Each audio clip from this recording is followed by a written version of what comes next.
Dans cette 6e vidéo sur le projet Style, nous allons voir l'utilité du Game Controller. Alors, le Game Controller est un GameObject empty, donc on le retrouve ici. En réalité, c'est un GameObject donc du type empty. On y rattache donc des scripts et aussi un audio source. Nous avons donc déjà étudié le script downHID. Ce script-là. Alors attention, ce GameObject donc vide doit avoir le tag sur GameController. Alors ensuite ici, vous voyez, on a attaché donc un audio source. Dans cette audio source, on va avoir une musique normale. Alors c'est cette musique qui se trouve ici dans Audio, donc musique normale. On peut faire un test ici en cliquant à cet endroit.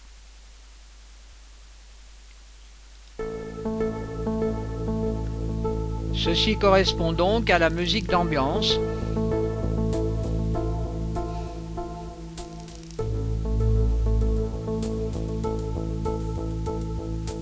Dans les propriétés de l'audio source, ici on va mettre en boucle la musique. Ensuite on peut régler ici le volume à 0,8 par exemple. La musique étant en 2D, eh bien la musique sera constante donc tout au long de la map. C'est pas comme le cas de musique en 3D qui sont en fonction de la position de la source sonore. On va donc rattacher une seconde musique, secondary music, qui est en réalité un nouvel GameObject que l'on crée et que l'on place dans le Game Controller. Alors ici on a un autre type de musique qui est toujours en 2D, qui s'appelle ici musique panique. Alors la musique panique, au départ le volume est à 0, et ensuite le volume on va l'augmenter en fonction donc de la situation dans la scène. On peut écouter donc un exemple.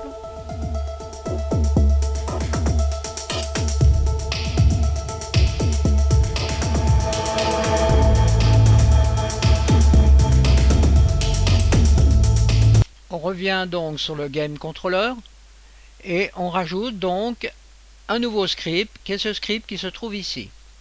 Donc voilà le script. Dans le script, on a donc une première variable publique du type vecteur3 qui est une position. Donc on définit ici un nouveau vecteur 3 avec des valeurs de 1000 en x, y, z. Donc c'est la dernière observation globale du joueur qui est définie à cet endroit. Cette seconde variable resetPosition, c'est la position par défaut lorsque le joueur n'est pas en vue donc dans le jeu. On retrouve ici une variable light intensité à une valeur de 0,25.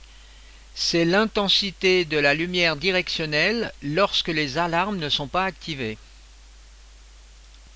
La deuxième valeur light low intensité à 0 est l'intensité de la lumière directionnelle lorsque les alarmes sont activées.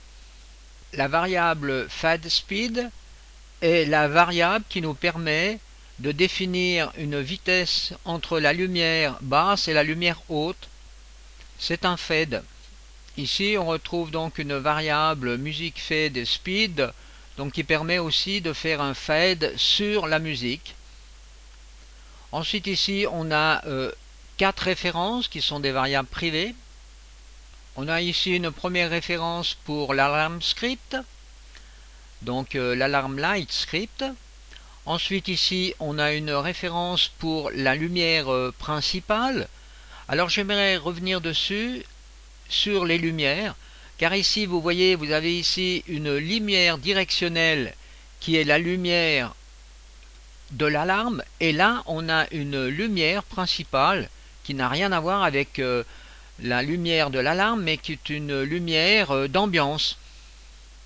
On peut par exemple jouer sur la couleur de cette lumière ambiance. On va la mettre un peu plus claire. On voit tout de suite le résultat, vous voyez, dans les différentes scènes et dans le mode game. Si l'on joue en mode game, on est beaucoup plus clair. Vous voyez, la lumière ambiante est beaucoup plus élevée. Et ça, c'est vraiment la lumière de l'alarme.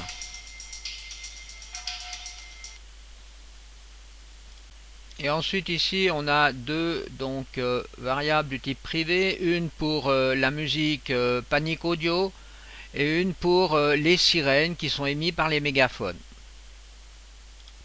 Ensuite dans cette partie de programme ici, on initialise donc les différentes variables, la variable alarme. Donc là on va chercher donc le script dawn alarm light. Donc la variable alarme va faire référence au script dawn alarm light que l'on retrouve ici. Ici on cherche la référence pour la lumière principale. Donc vous voyez le dawn tag main light. Donc ici j'ai la lumière directionnelle avec le tag main light. Ensuite là j'ai la référence donc pour la musique secondary music audio. Alors on vient de voir ceci précédemment. Alors ici on va chercher l'enfant car on a donc souvenez-vous dans Game Controller une première musique musique normale et l'enfant qui est la musique secondaire. Alors il faut que le script fasse référence à ce deuxième élément de musique. Ensuite, avec cette ligne de code ici, on va créer donc un tableau avec tous les objets qui sont les objets en relation avec les mégaphones pour appliquer donc une sirène sur les mégaphones. Donc là, on retrouve donc dans la hiérarchie en tapant méga les différents mégaphones. Donc là, ils sont au nombre de 6. Et ils ont tous un tag, vous voyez, sur sirène. Donc avec ces lignes de code qui se trouvent ici, on va donc attribuer des audio sources à ces différentes sirènes, mégaphones. Avec la fonction voice update, on va faire appel à deux fonctions. Une première fonction qui est le switch alarm et une deuxième fonction qui est le music fading. Alors cette première fonction void switch alarm, on la retrouve ici. Donc avec cette fonction, on va agir sur l'alarme on-off, donc en service ou hors service. Alors ensuite aussi ici, vous voyez, vous avez toute la partie qui concerne donc les sirènes. Et ici donc on a le fade donc sur la lumière directionnelle qui se fait donc ici à la vitesse donc du fade speed que l'on a défini au début du programme. Et ensuite là on a la dernière fonction donc music fading qui se trouve ici, là. Cette fonction nous permet donc de faire un fade entre la musique normale et la musique de panique.